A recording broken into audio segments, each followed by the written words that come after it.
রমজান মানে ভিন্ন মাস, রমজান মানে আলাদা মাস, রমজান মানে আখিরাতের মাস, রমজান মাসে প্রস্তুতির মাস, রমজান মানে মেহনতের মাস, রমজান মানে আল্লাহর মাঝে নিজেকে হারিয়ে ফেলার মাস। এটাই মাহে রমজান। আর যারা ইমানদার ভাইয়া, যাদের কবর আখিরাত মনে আছে, যারা পরকালকে বিশ্বাস করে, দিবা নিশি জাহান্নামের ভয়ে যারা কাঁদে, যারা জান্নাতের আশা করে, খোদার কসম তাদের কাছে রমজান সর্বশ্রেষ্ঠ মাস।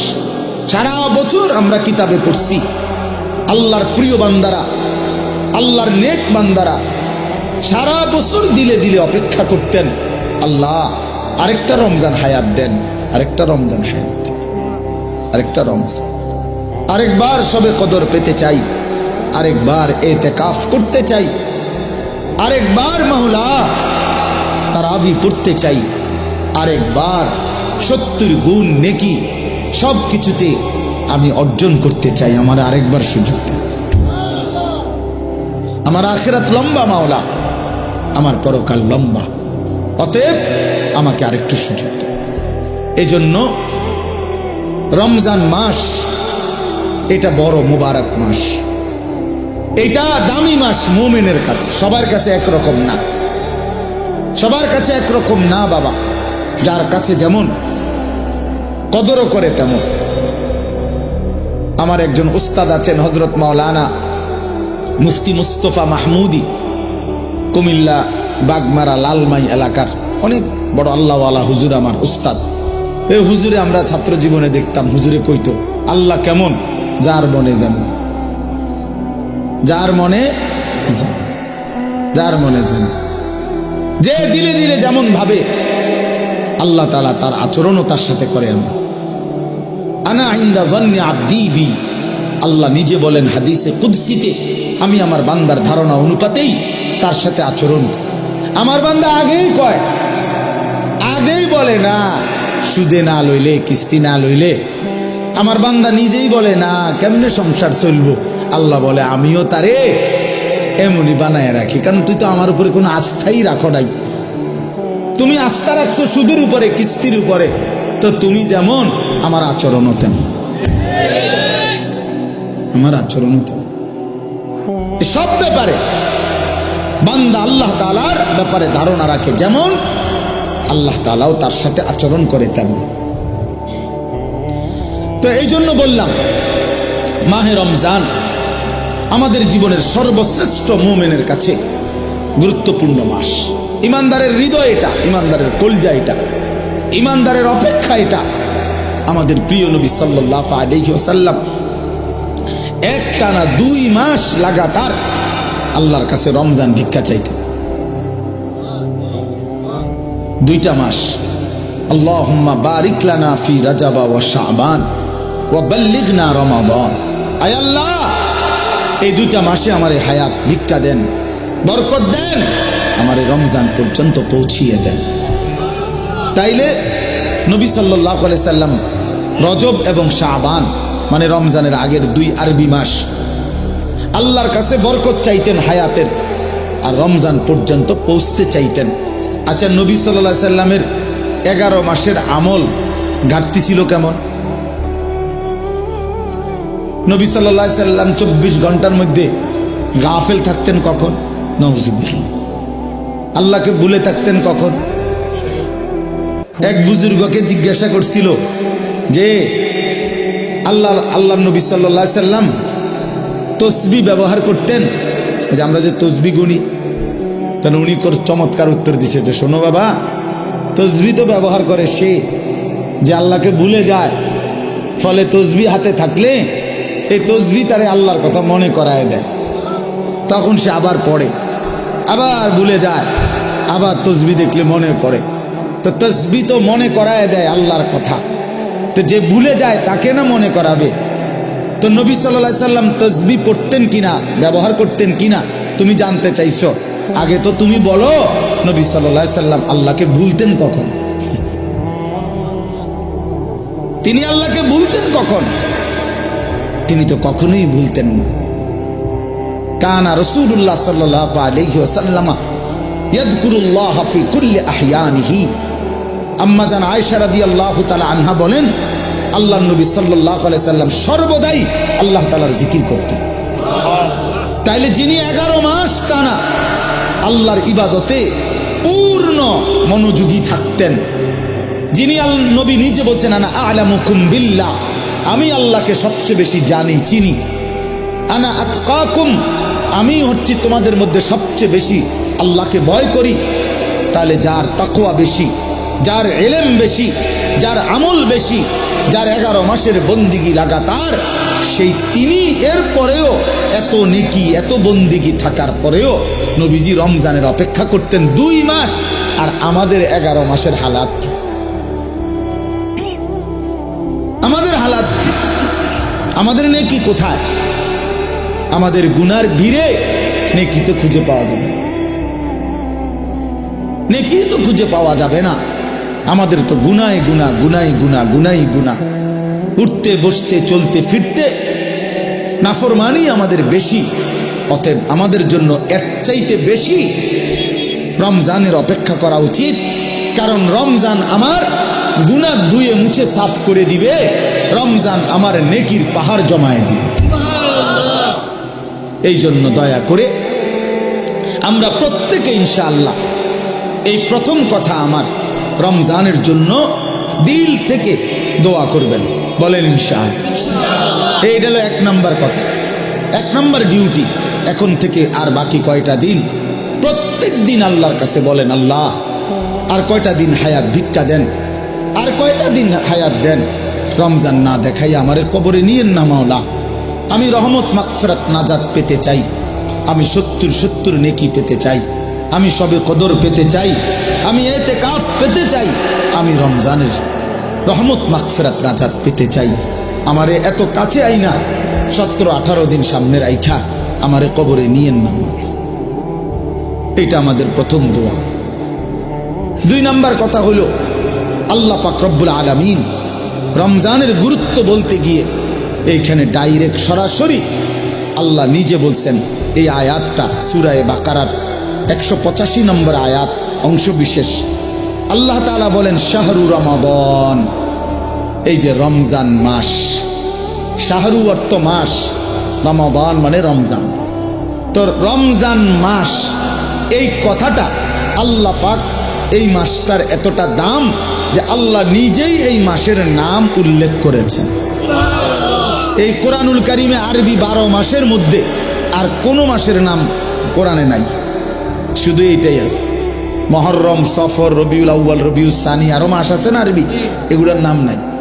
শুধু এই রমজান মাসের নামে আল্লাহ উল্লেখ, শাহরু রমাদান, রমজান মাস। অতএব যেটা আল্লাহ উচ্চারণ করছেন সেটা দামি, দামি কিনা বলেন? 2, আমাদের নবীজির জবানে রমজান শব্দ উচ্চারণ হয়েছে কিনা?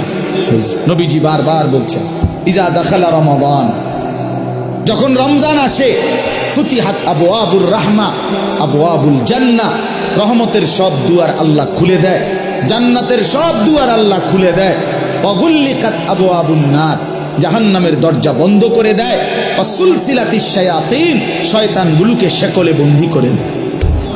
এটা মজার বিষয় হইল, মনে করেন এদিক দিয়া ওই পাশ থেকে কোনো খান দিয়া বাইর হইবার কোনো ব্যবস্থা নাই, রাস্তা কেবল একটাই, আপনাকে এদিক দিয়ে বাইরে হইব, ঢুকবেন কেবল এটাই, এদিক দিয়ে ঢুকতে হবে। তা আল্লাহ যেন রমজান মাসে জাহান্নামের সব দরজা বন্ধ করে দেয়, শয়তানগুলোকে শেকলে বন্দি করে ফেলে। এবার আল্লাহ যেন বলে, বান্দা এটা রমজান, যেদিক দিয়েই আমল শুরু করবা, যে এলাকার থেকে আমল শুরু করবা, মানে আমার জান্নাতের দিকে হাঁটা শুরু করবা, তো কোনোখানে বাঁচবে না, কোনোখানে ভুল হবে না, পথ হারাইবা না, রাস্তা ভুল হবে না, অন্য কোনো দরজা দিয়ে ঢুকার সম্ভাবনা নাই। শুধু খোলা যেই দরজা, এটা শুধুই জান্নাতেরই দরজা, ঢুকলে শুধু জান্নাতেই ঢুকবে, ঢুকলে শুধু জান্নাতেই ঢুকবে। কারণ খোলাই তো কেবল কিসের দরজা? জান্নাতের, জান্নাতের দরজা। এজন্য রমজানে যদি কেউ ইবাদতে লাগে, বন্দিগিতে লেগে যায়, আল্লাহর হুকুম পালন, তো আল্লাহ তাআলা বলেন মাস শেষে শুধু কেবল জান্নাতেই ঢুকবা, জান্নাতেই ঢুকবা, জান্নাতেই জান্নাতেই ঢুকবা। তাহলে নবী সাল্লাল্লাহু আলাইহি ওয়াসাল্লাম রমজান মাসের নাম রমজান উল্লেখ করছেন। মান কামা রমাদান, মান সামা রমাদান, এই রমজান শব্দটি আল্লাহ নবী বারবার উল্লেখ করছেন, বারবার উল্লেখ করেছেন। তাহলে যেই নাম আল্লাহ উল্লেখ করছেন, যেই নাম নবীজি উল্লেখ করছেন, তাহলে এটা নিঃসন্দেহে দামি কিনা বলেন। অতএব রমজান মাস আল্লাহর কাছে যেহেতু প্রিয়, রমজান মাস নবীর কাছে যেহেতু প্রিয়, আমি মোমেনের কাছেও রমজান প্রিয়। যা আমার আল্লাহর প্রিয় তা আমারও প্রিয়, যা আমার নবীর প্রিয় তা আমারও কি প্রিয়। এটা হলো এক। এবার আল্লাহ তাআলা রমজানের বৈশিষ্ট্য বলতেছে, আল্লাযী উনজিলা ফীহিল কোরআন। রমজান এটা সেই মাস যেই মাসে আমি আমার শ্রেষ্ঠতম কালাম কোরআন নাজিল করেছি। তাহলে রমজান মাস সেই মাস যেই মাসে কোরআন নাজিল হয়েছে। তাহলে রমজান কোরআন, রমজান কোরআন, এটা একদম কাগজের এই পিঠোপিঠ। এই পিঠে যদি লেখা থাকে রমজান, ওই পিঠে দেখা যাবে লেখা আছে কোরআন। কোরআন, রমজান আর কোরআন, অর্থাৎ রমজান মানে কোরআনের মাস, কোরআনের মাস। রমজানটাকে মনে করেন মেহমানের সামনে ট্রের মধ্যে করে 10 আইটেমের ছোট ছোট বাটিতে তরকারি দিছে, দিয়া উপরে একটা সুন্দর কাপড় দিয়ে মখমলের ঢেকে দিছে সবগুলোর উপরে, সবটি বাটির উপরে। তো আল্লাহ তাআলা যেন এই রমজান মাসটাকে কতগুলো ইবাদত দিয়ে সাজিয়েছেন। যেমন রোজা, এটা একটা ইবাদত। ইফতার, এটা একটা ইবাদত। সাহারি মানে রাত্রির খাবার, এটা একটা ইবাদত। 20 রাকাত তারাবি, এটা একটা ইবাদত। তারপরে শেষ দশকে এতেকাফ মসজিদে, এটা একটা ইবাদত। শেষ দশকের বেজর রাত্রিগুলোতে শবে কদর, এটাও একটা কি ইবাদত। এইভাবে আল্লাহ তাআলা এগুলা দিয়া সাজাইয়া এইটার উপরে যেন কোরআন নামের একটা চাদর দিয়ে ঢেকে দিছে। মানে পুরাটা রমজান কোরআন দ্বারা মোড়ানো, কোরআনের চাদরে ঢাকা। এজন্য রমজান আল্লাহ তাআলা বলছেন এটার মর্যাদা, বৈশিষ্ট্য যে আমি আল্লাহ আমার কোরআন নাজিল করেছি। কোরআন নাজিল করার কারণে রমজান দামি। দামি কেমন কোরআন? হুদাল লিন্নাসি ওয়া বাইয়িনাতিম মিনাল হুদা ওয়াল ফুরকান। আল্লাহ বলেন কোরআন হচ্ছে বিশ্ব মানবতার হেদায়েত এবং হেদায়েতের স্পষ্ট পথ নির্দেশিকা, মানে কোনো বিষয় অস্পষ্ট নাই। ওয়াল ফুরকান, কোরআনই হচ্ছে সত্য মিথ্যা, ন্যায় অন্যায়, জায়েজ না জায়েজ, উচিত অনুচিতের মাপকাঠি। কোনটা করা উচিত, কোনটা ছাড়া উচিত, কোনটা ন্যায়, কোনটা অন্যায়, কোনটা উচিত, কোনটা অনুচিত, আল্লাহর কসম এটা একমাত্র কোরআনই সিদ্ধান্ত দেয়। আমার রসুলের সুন্নাহ হাদিসই শিক্ষা দেয়।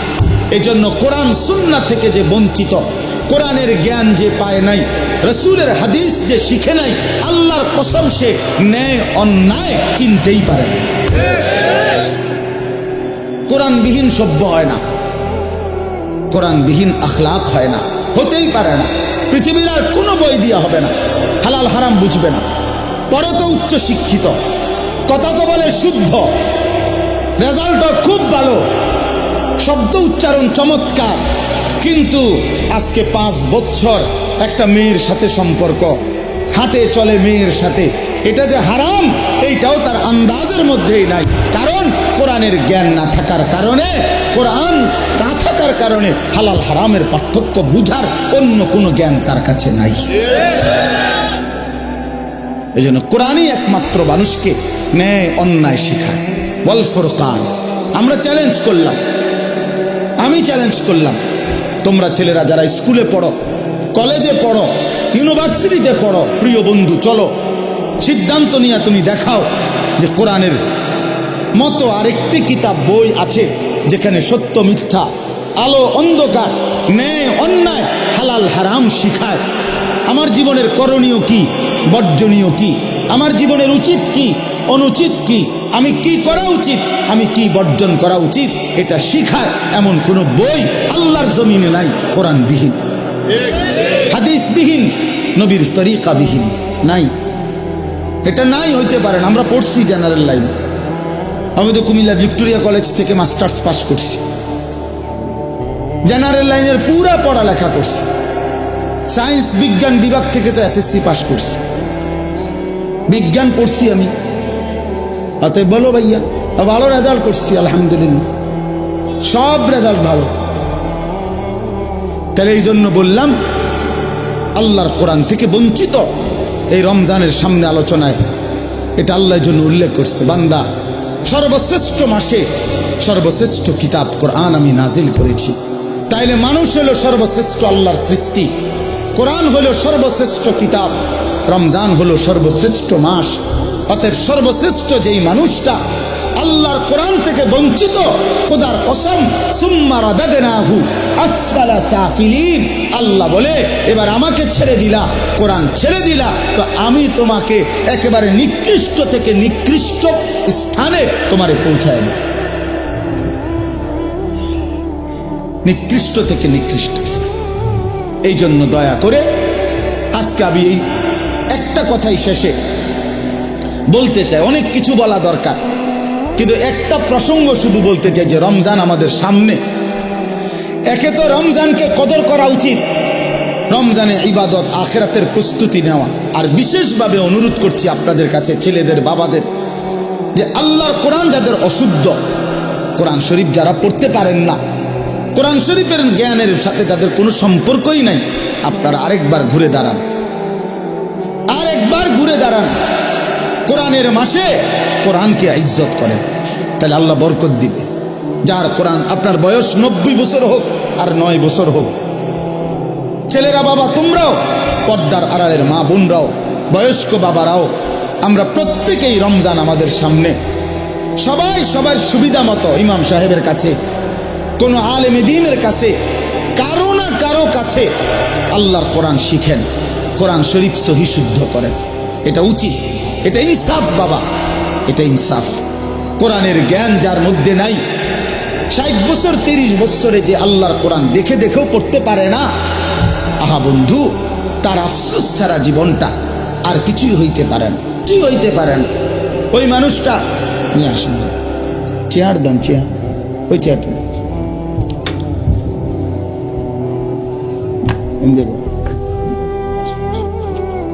না, বসে। তাইলে আল্লাহ তাআলা বলছেন হুদাল্লিন নাস, কোরআন মানুষের হেদায়েত, ওয়া বাইয়িনাতিম মিনাল হুদা, হেদায়েতের স্পষ্ট বাণী, ওয়াল ফুরকান, সত্য মিথ্যা, ন্যায় অন্যায়, হালাল হারামের পার্থক্যকারী। অতএব বন্ধু, আল্লাহর কোরআন বিহীন আলো মেলে না। আপনাদের বাবাদেরকে বলি, আপনারা যারা কোরআন থেকে সন্তানকে বঞ্চিত করছেন, তারা আপনাদের সন্তানকে আপনারা ক্ষতিগ্রস্তই করেছেন। আলো থেকে বঞ্চিত করছেন, আলো থেকে বঞ্চিত করছেন। বাকি পড়ালেখাগুলো ভালো, বাদ দিতে বলি নাই, কিন্তু এগুলো না হইলেও ভাত মিলত, এগুলো না হলেও ভাত মিলত। দুনিয়া এমনিই মিলে যায়। কত মূর্খ বকলম, নাম দস্তখত করতে জানে না, টিপসই দেয়, টিপসই। এমন মানুষ হাজার হাজার কোটি কোটি টাকার মালিক এমন নাই? তো তে আনলো কোত্থেকে? এই মূর্খে আনলো কোত্থেকে টাকা? এগুলা হেতেও তো দুনিয়া বুক করে। কথা বলেন, তার কি নাই? বাড়ি গাড়ি, নারী, ক্ষমতা, প্রভাব, প্রতিপত্তি সবই তো আছে। তাহলে দুনিয়া এমনি বুক করা যায়। যে বুবা, দেখেন, যে বুবা মানুষ, বুবা, বাস্তবিক অর্থেই বুবা, সেও তো দুনিয়া বুক করে, করে না? সেও তো ভাত খায়, মাছ খায়, পেশাব করে, ঘুমায়, তারও তো বাচ্চা কাচ্চা হয়, হেতেও তো বিয়া করে। তাহলে দুনিয়া তো বুবায়ও ভোগ করে। তাহলে বোঝা গেল আল্লাহর কোরআন যেই জবান পড়তে পারে না, বাকি কথা এগুলো না কইলেও সে দুনিয়া ভোগ করতে পারত, দুনিয়া ভোগ করতে পারত। এই জন্য বন্ধু, দুনিয়া তো বেঈমানও ভোগ করে, দুনিয়া তো মূর্খও ভোগ করে, দুনিয়া তো বোবাও ভোগ করে, দুনিয়া তো জন্তু জানোয়ারও ভোগ করে, কিন্তু আখিরাত, অনন্তকালের পরকাল, খোদার কসম, কোরআন ছাড়া, নামাজ ছাড়া, সেজদা ছাড়া, আল্লাহর হুকুম মানা ছাড়া আখিরাত আর পরকালে চোখটা বন্ধ হলে কবর থেকে নিয়ে অনন্তকাল আর কোনোদিন কোনো নাফরমান বেঈমান পাপী এক ঢোক আর পানিও মিলবে না, এক লোকমা খাবারও মিলবে। হ্যাঁ, দুনিয়া তো আজ এমনি মিলছে, ইমান না থাকলেও তো দুনিয়া মিলে, কাফের বেঈমানও তো দুনিয়া ভোগ করে মিয়া।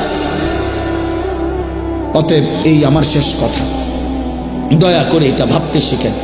আমার পরম শ্রদ্ধেয় হযরত মাওলানা মুফতি দ্বীন মোহাম্মদ আশরাফ সাহেব দামাত বারাকাতুহুমুল আলিয়া, তিনি এসেছেন, কথা বলবেন।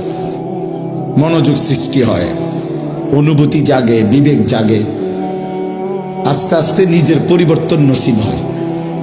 কিন্তু আমি যদি আমার খামখেয়ালির উপরেই থাকি তাহলে পরিবর্তন হবে কিভাবে? আমি যদি আমার অবহেলা অমনোযোগিতার মধ্যেই থাকি তাই তো হবে না। একটা জগ, বালতি, গ্লাস এটা যদি উল্টা করে রাখে তো এইবার এটার উপরে আটলান্টিক মহাসাগরের সবগুলো পানি দিলেও তো এটা পুড়বে না, কারণ এটা তো উল্টো। আল্লাহ নবী সাল্লাল্লাহু আলাইহি ওয়াসাল্লাম বলছেন, এটা হাদিসের মধ্যে আছে, কিছু মানুষের দিল কালকুজে মিরবাদান, উল্টা গ্লাসের মতো, উল্টা জগের মতো, যে যার দিল উল্টে গেছে, যার কলিজা উল্টে গেছে, ফলে আর এর মধ্যে কোনো কথাই আসর করে না। আল্লাহর কথা, কোরআনের কথা, নবী সাল্লাল্লাহু আলাইহি সাল্লামের কথা কোনো প্রভাব ফেলে না, কোনো অনুভূতিই জাগে না। কারণ আসলে জাগবে কোথায়? দিল তো উল্টে গেছে। এজন্য হাদিসের মধ্যে আছে, আল্লাহর নবী সাল্লাল্লাহু আলাইহি ওয়াসাল্লাম 5 ওয়াক্ত নামাজের পরে নবীজি বিশেষ যেই দোয়াগুলো করতেন, এর মধ্যে একটা দোয়া এটা, ইয়া মুকাল্লিবাল কুলুব সাব্বিত কলবি আলা দীনিকা, হে অন্তরসমূহের পরিবর্তনকারী, হে অন্তরসমূহের পরিবর্তনকারী আল্লাহ, আপনি আমার অন্তর, আমার কলব আপনার দ্বীনের উপরে মজবুত রাখেন। এজন্য নবী সাল্লাল্লাহু আলাইহি ওয়াসাল্লাম বলছেন হাদিসের মধ্যে, ইন্না কুলুবাল ইবাদ বাইনা ইসবাআইন মিন আসাবি'ir রহমান ইউকাল্লিবুহু কাইফা ইয়াশা, নিশ্চয়ই বান্দার অন্তর আল্লাহ পাকের কুদরতি 2 আঙ্গুলের মাঝে, এরকম 2 আঙ্গুলের মাঝে, আর সেই কলব, অন্তর আল্লাহ তাআলা ইউকাল্লিবুহু কাইফা ইয়াশা, যেভাবে ইচ্ছা সেভাবে উলট পালট করতে পারেন। এজন্য আল্লাহ পাক যদি দিল বদলে দেয়, উল্টে দেয়, তো আর কোনো দিন হেদায়েতের রাস্তা সে পাবে না, আর কোনো দিন আলোর পথ পাবে না। দুনিয়া ভোগ করতে পারবে জন্তু জানোয়ারের মতো, হাইওয়ান কুকুরের মতো, কিন্তু আলোর সন্ধান, কল্যাণের সন্ধান, নিজের ভালো, নিজের কর্তব্য, নিজের করণীয়, কোন পথে হেদায়েত, কোন পথে কল্যাণ, কোন পথে আলো, সেটা আর মিলবে না। কোরআন শরীফে আছে, ওয়ামান ইউদলিলিল্লাহু ফামা লাহু মিন হাদ, আল্লাহ বলেন, আল্লাহ যাকে পথভ্রষ্ট করে দেন তাকে আর কোথাও কোনো পথ প্রদর্শক নাই, সে আর কোথাও রাহবার মিলবে না। ফামান লাম ইয়াজআলিল্লাহু লাহু নূরান ফামা লাহু মিন নূর। ছেলেরা মনোযোগ দিয়ে শোনো, অল্প সময় কথা বলবো আমি। আল্লাহ তাআলা বলেন, আল্লাহর আলো যে পেল না, ফামা লাহু মিন নূর, তার জন্য আর কোথাও কোনো আলো নাই। আল্লাহর আলো থেকে বঞ্চিত, তো সব জায়গায় তার জন্য অন্ধকার।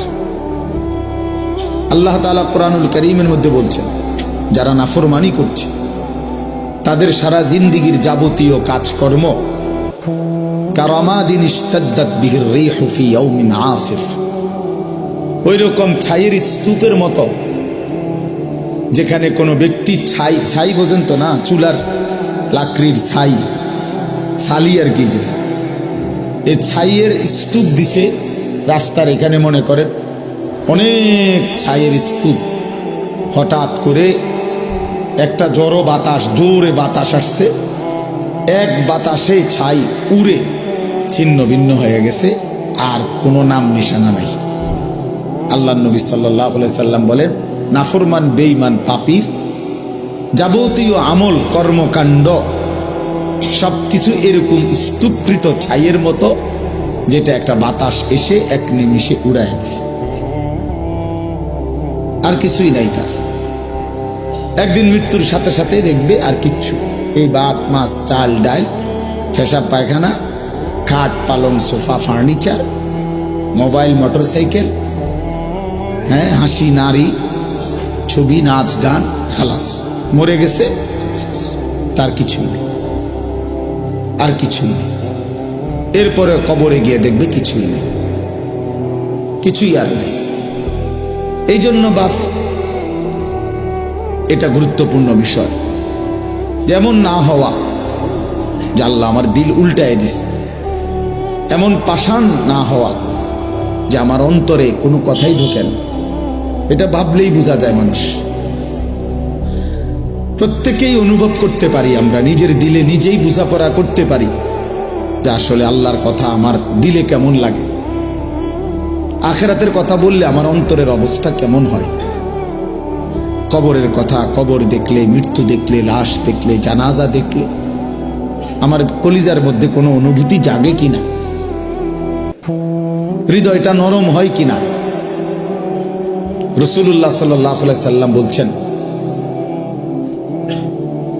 আমি তোমাদের কাছে দুটা জিনিস রেখে যাচ্ছি নসিহত হিসাবে, তারাকতু ফীকুম আমরাইন ওয়াইজাইন, উপদেশ হিসাবে দুইটা জিনিস রেখে যাচ্ছি। একটা হলো কোরআন, যেটা নাতিক, যেটা উচ্চারণ করে, মানে তুমি পড়লেই কোরআন থেকে উপদেশ পাইবে। আরেকটা হলো নবীজি বলছেন, আমি আরেকটি উপদেশ তোমাদের জন্য রেখে যাচ্ছি, যেটা কোনো আওয়াজ করে না, নিশ্চুপ, কিন্তু তোমাদেরকে উপদেশ দেয়। সেটা কি? আল মাউত, মৃত্যু। মৃত্যু, প্রতিটা মৃত্যু তোমাকে নসিহত করে যে এর পরের জানাজা আমার, এর পরের এলান হয়তো আমার, এর পরের ঘোষণা আমার। এজন্য মৃত্যু একটা নসিহত। কাফা বিল মাউতে ওয়াইজান, নবী সাল্লাল্লাহু আলাইহি সাল্লাম বলেন, ওয়াজ নসিহতের জন্য, উপদেশ জন্য মৃত্যুর স্মরণ এটাই যথেষ্ট। মৌতের কথা কিছুক্ষণ ভাবা, কোনো লাশ, কোনো জানাজা, কোনো কবরস্থানে দাঁড়িয়ে একটু একটু ফিকির করা, এটাই যথেষ্ট ওয়াজ হিসেবে। এটাই বড় ওয়াজ, এটাই বড় নসিহত, এটাই বড় উপদেশ। উপদেশ। এজন্য হযরত ওমর রাদিয়াল্লাহু তাআলা আনহু 10.5 বছর মুসলমানদের খলিফা ছিলেন, বাদশাহ ছিলেন। উনি একজন লোক, এই ছেলে, ঘটনা কি দোস্ত, ব্যাটকাও কেন?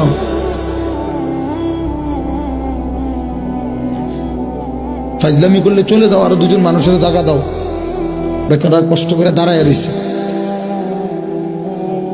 কি ভাবছো দোস্ত? এর খামখেয়ালির জায়গা না। চেনো না আমারে, কোনো সময় দেখছো না? দুষ্টামি করো না, রসিকতা আমি পছন্দ করি না বাপ। তোমার আমি তো এখতিয়ার দিছি যে তুমি চলে যাও, কোনো অসুবিধা কি আমার? আমি বাস্তবিক অর্থ শ্রোতা গুলি না, এটা সবাই জানে। আজকে 22 বছর 21 বছরের জীবনে আমি কম হোক বেশি হোক আমার এতে কোনো আপত্তি নেই, আসলেই না। আমি এটা কোনো বিষয় মনে করি, জনপ্রিয় অজনপ্রিয় এটি কোনো কথা না, বুঝেন না? এটা কোনো কথা না। একারে 10 কোটি মানুষ আমার চিনছে, তো কি আমার কবর রাজাব মাপ? বুঝেন না আপনার কথা? তো তার কি, আরে চিনলেই কি আর না চিনলেই কি? আমার আল্লাহ আমারে মাফ করবে কিনা, এটা হলো আমার চিন্তা। আপনি একারে সারা বাংলাদেশ আমার মাথা তালগি দিয়ে নিলে কি, তারপরে কি আমি কি হবে এতে? তাইলে এটা কোনো কথা না, এটা কোনো বিষয়ই না, এটা কোনো মূল বিষয় না। লোক হইছে, লোক হয় নাই, এইটা কোনো আলোচ্য বিষয় না। আল্লাহর কথা বলতে পারা এটাই সৌভাগ্য, শুনতে পারা এটাই সৌভাগ্য, আয়োজন করতে পারা এটাই সৌভাগ্য। কয়জনের জন্য কয়জনে শুনছি, কয়জনের বলছি, এত কিছু আমার দরকার। আল্লাহর কথা বলতে থাকা, যেখানে সুযোগ হয়, যতক্ষণ সুযোগ হয়, উপরে নিচে, এখানে সেখানে, দুয়ারে দুয়ারে বলতে থাকা। এবং আল্লাহর পথে যত ব্যথা, যত বেদনা, যত দুঃখ, যত অপমান, যত লাঞ্ছনা, সব সয়ে যাওয়া। কবি আরশ পর, কবি ফরশ পর, কবি উনকে দর, কবি দর বদর, গমে आशिकी तेरा शुक्रिया, मैं कहां कहां से गुजर गया। আল্লাহর পথে সব বেদনা, সব অপমান, আল্লাহ তবুও তোমার শুকরিয়া। তোমার কথা বলতে গিয়েই বেইজ্জতি হয়েছে, অসুবিধা কি? গমে आशिकी तेरा शुक्रिया, मैं कहां कहां से गुजर गया। আমি কই থেকে কই ছুটে গেলাম, তোমার জন্যই ছুটলাম, তোমার জন্যই ছুটলাম, তোমার কথাই ফেরি করলাম, ফেরি করলাম। গতকালকেও আমি রাত্রে শেষ যখন বয়ান শেষ করছি, লাস্ট রাতের 1:20 বাজে, হ্যাঁ শুরু হয়েছে জোরের পড়তে। কোথায় গেছি, কতক্ষণ করছি, কি কিচ্ছু আমার হিসাব কিতাব, চলো ভাইয়া বলতে থাকো, খালাস। এই জন্য বললাম দোস্ত, আমার রাগ হইও না, খামখেয়ালি করাটা আমি পছন্দ করি। আমার কথা হলো কম হোক, মনোযোগ দিয়ে শোনো, এতে বরকত। একদিনে তুমিও বদলাইতা না আমি জানি, কিন্তু আন্তরিকতা থাকলে, মনোযোগ থাকলে একদিন সত্যি সত্যি আল্লাহ চাইলে বদলে যায়। 100 খুনের আসামি আল্লাহর ওলি হইছে, বেশ্যা পতিতা নারী সেও আল্লাহর ওলি হইছে, তুমি হইতা না। জগৎ বিখ্যাত ডাকায় তো কি হইছে, আল্লাহওয়ালা হইছে, তুমি হইতা না। তুমি তো এর চাইতে খারাপ হয়ে যাও নাই, তো তুমিও ভালো হয়ে যাবো ইনশাআল্লাহ। কিন্তু আন্তরিকতা দরকার, দিল দরকার, আল্লাহর কথার প্রতি মনোযোগী হওয়া দরকার, আল্লাহর কথার প্রতি মনোযোগী হওয়া দরকার। এই জন্য আমি এটা একটু শক্ত, আমার কথা হলো শতভাগ মনোযোগ দিয়ে। এই যে আমি এই জন্য মোবাইলের কথা বলছি, অর্থাৎ মোবাইল ধরে রাখলে না হাতে, সারাক্ষণ নজর যায় ওটার দিকে, মানে একটু পর পর এটা মনে পড়ে, এটা তো ওডের নি, একবার ছোট করে, একবার বড় করে, একবার একটু চাপ দেয়, একটু নিচে নেয়, মানে দেখবেন মানে বেচারার টেনশনটা কাজ করে কি। তো এটারে তো তুমি অনেক কিছু করলা, কিন্তু তোমার নিজের কলিজার মধ্যে কি ঢুকছে এটা কর। মোবাইলের একবারে ছবিটা সুন্দর উঠছে, আওয়াজটা ক্লিয়ার উঠছে, সব ঠিক আছে, তো এটা দিয়ে কি লাভ হইল? আমি সুন্দর হলাম কিনা, আমি কিছু বুঝলাম কিনা, আমার ভিতরে একটা আফসোস আসছে কিনা, আমার হৃদয়ের মধ্যে একটু ফিকির অনুভূতি জাগছে কিনা, যে হায় আমি কি করছি, আমার কি করা উচিত ছিল, আমি কে, আমি আসলাম কোত্থেকে, কে আমাকে বানাইলো, কে আমাকে বানাইল। ওই মৌলানা বলতেছিল যে আল্লাহ জানতে চাইবে বান্দা আমি কি একটা বারও আমার ডাক শুনতে পাই নাই? কেমনে পারলা? সারাদিনে কতজনরে ডাক দিলা, তুমি কি পারলা না একটা বার আমারে ডাকতে? কতজনের কত আবদার রক্ষা করলা, আমি তোমার কাছে কয়েকটা সেজদা চাইছি, আমি কি তোমার কোনো উপকার করি নাই? আজকের সারাদিনে আমি কি তোমাকে লালন পালন করি নাই? খোদার কসম হাদিসে আছে, আল্লাহ পাক হাসরের ময়দানে জিজ্ঞেস করবে, বান্দা আলাম নুসিহ জিসমাক, এই প্রথম প্রশ্ন করবে এটা। বান্দা বলো তো, মোট এতদিন আমি কি তোমার শরীরটা সুস্থ রাখি নাই? বলো মাথা ব্যথা ছিল কয়বার? মাথা স্বাভাবিক ছিল কয়বার? বলো পেট ব্যথা হয়েছে জীবনে কয়বার? পেট স্বাভাবিক ছিল কয়বার? হাত ব্যথা পাও ব্যথা হয়েছে কয়বার? সুস্থ স্বাভাবিক ছিলে কয়বার? শোনো এবার হিসাব নাও বান্দা, এই হিসাবের আলোকে বলো, ওয়ানুরভিকা মিনাল মা, প্রতিবার তৃষ্ণার্ত অবস্থায় আমি কি তোমাকে পানি পান করাই নাই? আল্লাহ পাক জিজ্ঞেস করে। এই হাসরের ময়দানে হাদিসে আছে, সর্বপ্রথম আল্লাহ পাক বান্দাকে প্রথম প্রশ্ন কি করবে? এইটা করবে, এই দুইটা কথা জিজ্ঞাসা করবে, এরপরে কথা আরো চলবে। বাকি প্রথম বলবে, বলো তো আমি কি মোট এতদিন এত ঘন্টা তোমাকে সুস্থ রাখি নাই? আমি কি তোমাকে তৃষ্ণার্ত অবস্থায় প্রতিবার পানি পান করাই নাই? একবারও মনে পড়লো না আমার? এমন তৃষ্ণার মুহূর্তে যদি এক গ্লাস পানি না পাই তা কি হইতো? অথচ সেই পানি পান করে একটা বার আলহামদুলিল্লাহ বলতে হয়, এটাও তো বললাম, এটাও তো কোনোদিন শিখলা না যে আল্লাহর দেওয়া রিজিক, আল্লাহর দেওয়া পানীয় ভোগ করার পরে আলহামদুলিল্লাহ বলতে হয়। বহু নাফরমান তো এটাও জানে, এটাও তো জানে। পেট ভরে খেয়ে তো একটা বার আলহামদুলিল্লাহও বলে না। মানে জন্তু জানোয়ারের খাবার, হাইওয়ান জানোয়ার যেমন জানে না কিছুই, এও জানে না।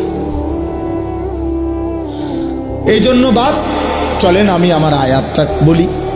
তাহলে আমার বলার উদ্দেশ্য হলো আমরা এই কথা হৃদয় দিয়ে অনুভব করা, আমাদের আখিরাত আছে, আমাদের পরকাল আছে, আমাদের মৃত্যু পরবর্তী একটা জিন্দেগি আছে, এটা নিশ্চিত, এটা সত্য, শতভাগ সত্য। কবর, হাসর, মিজান, ফুলসেরাত, জান্নাত, জাহান্নাম, এটা সত্য বাপ। যদি মিথ্যা হইতো 1450 বছরে গবেষণা কইরা বিভিন্ন দার্শনিক পণ্ডিতরা অনেক তথ্য বের করতো যে এই আলোকে এটা প্রমাণিত হলো যে এটা মিথ্যা। কিন্তু কোনো কাফের বেঈমানও আজ পর্যন্ত পরকালের কোনো বিষয়কে মিথ্যা প্রমাণিত করতে পারে নাই। কোরআনুল কারীমের একটি অক্ষরকে যেহেতু ভুল প্রমাণিত করতে পারে নাই, অতএব আখিরাত সত্য। আফালা ইয়াতাদাব্বারুনাল কুরআনা ওয়ালাউ কানা মিন ইনদি গায়রিল্লাহি লাওয়াজাদু ফীহি ইখতিলাফান কাসীরা।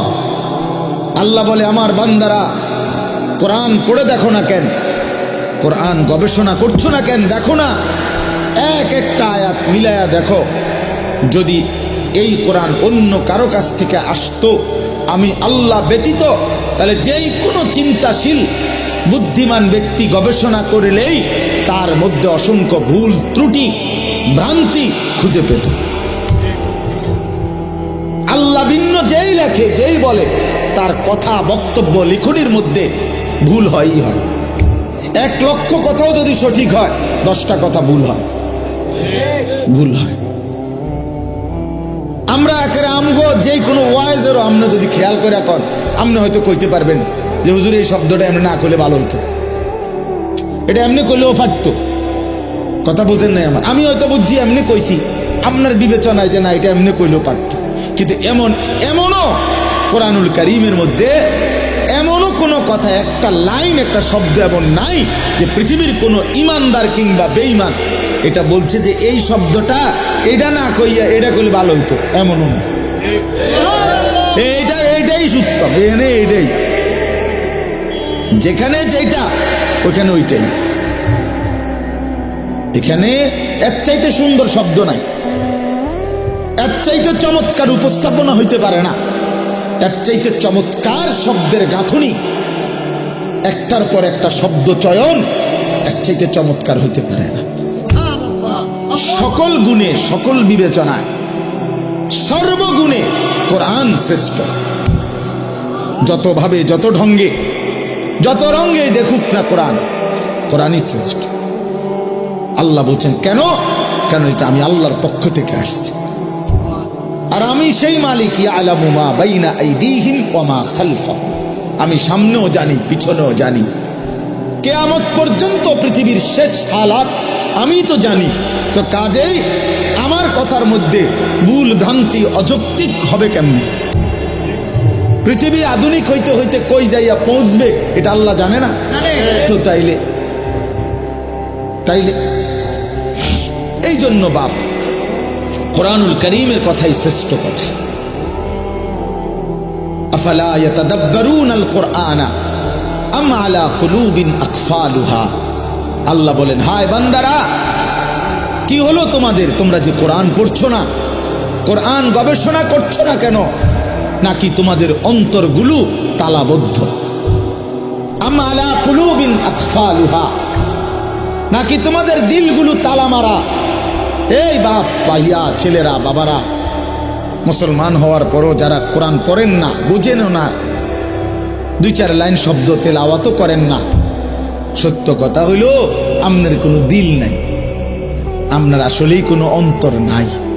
এটা তালাবদ্ধ, এটা একটা জমাট পাথর ছাড়া আর কিছু, আর কিছু। আম আলা কুলুবিন আকফালুহা, আল্লাহ পরিষ্কার বলছে। কোরআন পড়ছো না কেন? কোরআন নিয়ে ভাবতেছো না কেন বান্দা? নাকি তোমাদের অন্তরগুলো তালাবদ্ধ? তার মানে বোঝা গেল যে আল্লাহর কোরআন নিয়ে ভাবে না, আল্লাহর কোরআন পড়ে না, আল্লাহর কোরআন বোঝে না, খোদার কসম তার কোনো অন্তরে নাই, তার কোনো দিল নাই, তার দিল তালাবদ্ধ, ওইটা জমাটবদ্ধ পাথর ছাড়া আর কিছু, আর কিছু। দুনিয়া ভোগ করে তো, দুনিয়া তো আতফাও দিয়ে না ভোগ করে, চোখ নাক কান দিয়ে ভোগ করে, দিল কোনো কাজ করে না। এই জন্য আমরা কোরআনুল কারীমের দিকে ফেরা দরকার, আমাদের আখিরাতের দিকে ফিরা দরকার, আমাদের বিবেককে কাজে লাগানো দরকার। আমরা এটা ইনসাফের সাথে ভাবা উচিত। প্রিয় ভাই আমার, বন্ধু আমার, ছেলেরা আমার, বাবারা আমার, বাস্তবিক অর্থে আমাদের সবকিছু সুন্দর ছিল, আমরা সব সুন্দর, সব শ্রেষ্ঠ রেখে একেবারেই অসুন্দর, অযৌক্তিক, ফালতুর পিছনে আমরা জীবনটা শেষ করে দিচ্ছি। আমাদের আল্লাহ সর্বশ্রেষ্ঠ, আমাদের নবী মুহাম্মদ সাল্লাল্লাহু আলাইহি সাল্লাম সর্বশ্রেষ্ঠ, আমাদের কিতাব কোরআন সর্বশ্রেষ্ঠ, আমাদের ধর্ম ইসলাম সর্বশ্রেষ্ঠ, আমাদের সবটাই শ্রেষ্ঠ ছিল। কিন্তু আমরা সর্বশ্রেষ্ঠ নিয়ামত ছেড়ে একেবারে ফালতু ফালতু কতগুলা বইপত্র, কাগজ কলম, পৃথিবীর কিছু মানুষের বিকৃত কিছু চিন্তা চেতনা, এর পিছনেই আমরা জিন্দেগি শেষ করে দিচ্ছি। ছেলেটা সকাল থেকে রাত পর্যন্ত ছুটছে, কি করে বাবা, কেন হাসো, কেন কাঁদো, কি চুল রাখলা, কি জামা পরলা, সারাদিনে মোবাইল টিপা কি পাইলা, এত নারী, এত ছবি, এত দৃশ্য, এত উলঙ্গপনায় শেষ পর্যন্ত রাত শেষে অর্জন কি বাবা? জিজ্ঞাসা করে দেখেন না, বলবে কোনো অর্জন নেই। শরীরটা নাপাক হইছে, নারী দেখতে দেখতে, ছবি দেখতে দেখতে, হ্যাঁ, লজ্জাস্থানের শক্তিটা নষ্ট হয়েছে, হাতটাকে নাপাক জায়গায় ব্যবহার করছে, কোমরের শক্তি কমে যাচ্ছে, যৌবনের সক্ষমতা নষ্ট হয়ে যাইতেছে, শরীরটা ধীরে ধীরে অচল, পঙ্গু, অপদার্থ হয়ে যাচ্ছে, আখিরাতটা জাহান্নামের আগুন জ্বলছে। এই অর্জন, চরিত্রহীনতার অর্জন কি? অশ্লীলতার অর্জন কি? অসভ্যতার অর্জন কি? তাহলে এই জন্য আমরা বললাম, আমাদের আল্লাহ, আমাদের কোরআন, আমাদের রাসূল, আমাদের ইসলাম আমাদের জন্য সর্বশ্রেষ্ঠ, আমাদের জন্য নিরাপদ, আমাদের জন্য আরামদায়ক, এবং এর মধ্যেই আমাদের সুখ, শান্তি, স্বস্তি, নিরাপত্তা, আনন্দ, সুখ সব এখানে, সব এখানে। আমি তো সব সময় বলি, বাপ, তুমি সারা রাত নারী দেখে যে মজা পাও, আল্লাহর কসম, এক ইমানদার তাহাজ্জুদ নামাজে একটা সেজদা দিয়ে তার চাইতে লক্ষ কোটি গুণ বেশি মজা পায়। যারা ইবাদত করে, যারা আল্লাহর বন্দেগী করে, তুমি মনে করো না তারা নিরানন্দ, তাদের কোনো আনন্দ নাই, এমনি সেটা নিয়ে মানুষ আল্লাহর ইবাদত করে, অনেক অসন্তুষ্টি নিয়ে আনি আল্লাহর বন্দেগী করে। আমরা 5 ওয়াক্ত নামাজ পড়ি অসন্তুষ্টি নিয়ে, হ্যাঁ? তো তাইলে নাফরমান ছেলে পেলে, বেহায়া নারী, হারাম খোর নাফরমান মনে করে তার হারামের মধ্যে তৃপ্তি, খোদার কসম হারামের মধ্যে অতৃপ্তি, হারামের মধ্যে অতৃপ্তি, হারামের মধ্যে। মদে কখনো তৃপ্ত হয় না, পানিতে তৃষ্ণা মিটে যায়। নারী, ভিন নারী দেখলে কখনোই তৃপ্তি মিটে না, কিন্তু হালাল স্ত্রীতে তৃপ্তি হয়ে যায়। হ্যাঁ, এই জন্য গুনাহ তৃপ্তি দেয় না, হারাম তৃপ্তি দেয় না। আল্লাহ তাআলা যেটা হারাম করছেন সেটা তো বুঝে শুনেই করছেন। এটার মধ্যে যদি বান্দার কল্যাণই থাকতো, তিনি হারাম করলেন কেন? কথা বোঝেন নাই তো? কোরআনুল কারীমের মধ্যে আছে, আসা আন তুহিব্বু শাইআন ওয়া হুয়া শাররুল লাকুম। আল্লাহ বলছে, বান্দা মনে রেখো, এমন অনেক জিনিস আছে যেটা তোমার কাছে খুব প্রিয় মনে হয়, ওয়া হুয়া শাররুল লাকুম, অথচ আমি আল্লাহ বলতেছি এটা তোমার জন্য অকল্যাণ। তোমার কাছে মনে হয় আমি এক রাইতে 30 জন নারী দেখছি, আর আরেক বেড়া হুদা বউ লইয়া বইয়া রয়েছে। আমি তো সারা পৃথিবীর নর্তকী দেখলাম, উলঙ্গ ছবি দেখলাম, আমি এরা বেশি মজা পাইলাম না। আল্লাহ বলে, না বান্দা, তোমার কাছে যদিও মনে হয়েছে এটা ভালো, কিন্তু এর পিছনে শাররুন লাকুম, অকল্যাণ। এটা তোমার চরিত্র নষ্ট করে, এটা তোমার আখলাক নষ্ট করে, এটা তোমার শরীরের সক্ষমতা নষ্ট করে, এটা তোমার মানুষের চোখে ঘৃণিত করে। কোন লম্পটকে, কোন চরিত্রহীনকে পৃথিবীর কেউ 2 পয়সার কোনো মূল্য দেয় না। রাস্তার কুকুর বিড়ালের সমান মর্যাদাও দেয় না বেটা। একটা ছেলে নয়তো চ্যালেঞ্জ করে বল, বেটা দাঁড়া এখন, বেনামাজি নাফরমান, তোরে কেউ সম্মান করছে জীবনে, কেউ ইজ্জত করে ভালোবাসছে, মহব্বত করে বুকে টেনে নিছে, বল তুই বেটা। তোর সামান্য কিছু দুশ্চরিত্র লম্পট ছাড়া তোরে কেউ ডাক দিছে বেটা, ঠিক বল বেটা। যে হুজুর আমারে, আমি সারা রাত নারীর ছবি দেখি আর বড় মানুষ আমারে আদর করছে, কেডা? সে ধরো দুসাই, তোমারে কে আদর করছে?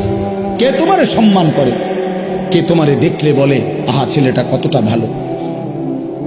না না, মানুষ আলোকে আলোই বলে, অন্ধকারকে মানুষ অন্ধকারই বলে, রাতকে মানুষ রাতই বলে, দিনকে মানুষ দিনই বলে, সাদাকে সাদাই বলে, কালোকে কালোই বলে। অতএব বাটপার সিটার রে মানুষ বাটপার সিটারই করে। হ্যাঁ, আমনে সুদখোর, আমনে মানুষে দেখলে গো মাশাআল্লাহ জোনায়েদ বাগদাদি নাও। হ্যাঁ, বাইজিদ বুস্তামি স্বাস্থ্য পাই না যায় মানুষে ব্যাককল, মানুষে চিরা খায়, আমনে হুদা ভাত খায়। মানুষে বাটপার রে বাটপার হিসাবে সিটার রে সিটার হিসাবে, ইমানদারকে ইমানদার হিসাবে। মানুষের চোখ ভুল হয় না।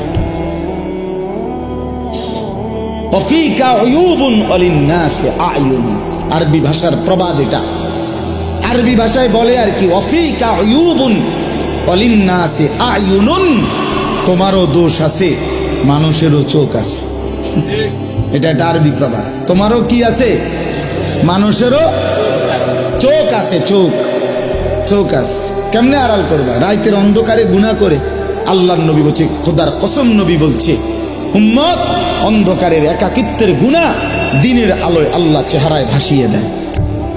এই জন্য মানুষ দেখলেই বুঝে তারে দেখতে চোরের মতো লাগে। কিরে, তারে দেখতে দি ফুটে ঘরের মতো মনে হয়। হ্যাঁ, তার তো গতিবিধি সন্দেহজনক, তারে যে বাবা ঘরের মতো না মনে হয়। কে ঘটনা কি? তার বাবা তো আলগা খাইছে, কথা বোঝেন না। বাবা তো খাইছে কি গোপনে, গোপনে খাইছে না তো এখন বুঝে যায় কেন? হ্যাঁ, মানুষ তাহলে বলে কেন? মানুষের চোখে এটা ধরা পড়লো কেন?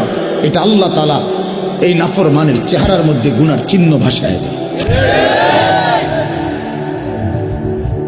এজন্য বাবা, তোমরা যারা নামাজ পড়ো না, আমি দাঁড় করাই দেই। আমি তো এখন দাঁড় করাইতে পারি এখানে। তোমরা যারা নামাজ পড়ো না, এই অসভ্যদেরকে তো আমি এখন দাঁড়াইতে পারি। বেনামাজি তো অসভ্য, বেনামাজি তো নির্লজ্জ, বেনামাজি তো বেহায়া, বেনামাজি তো হাইওয়ান, বেনামাজি তো জানোয়ার, বেনামাজির জিন্দিগি তো কুত্তার জিন্দিগি। কোরআন শরীফে বলছে, কোরআন শরীফ, ওয়াত্তাবাআ হাওয়াহু ফামাসালুহু কামাসালিল কালব।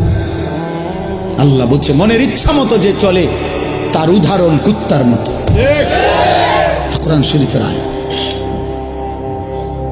হ্যাঁ হ্যাঁ, মনে রাখো বাবা, যার কপালে সেজদা নাই তোমার জীবন কুত্তার জীবন, কুত্তার জিন্দিগি, কুত্তার জিন্দিগি। এ জীবন কুকুরের জীবন, এই ঘুম কুত্তার ঘুম, এই খানা কুকুরের খানা, এই ভোগ কুকুরের ভোগ। কুকুর যেমন লজ্জা শরম নাই, যত্র তত্র তার জেনা ব্যভিচার করে, তোমারও কোনো লজ্জা শরম নাই, যাকেই দেখো তাকেই দেখতে মন চায়। এ জীবন কুকুরের জীবন। কোরআন শরীফ আল্লাহ বলছে ফামাসালুহু কামাসালিল কালব। কালব অর্থ কি? কুকুর। কুকুর, কালবুন অর্থ কুকুর। আল্লাহ আমাদেরকে বুঝ দান করেন।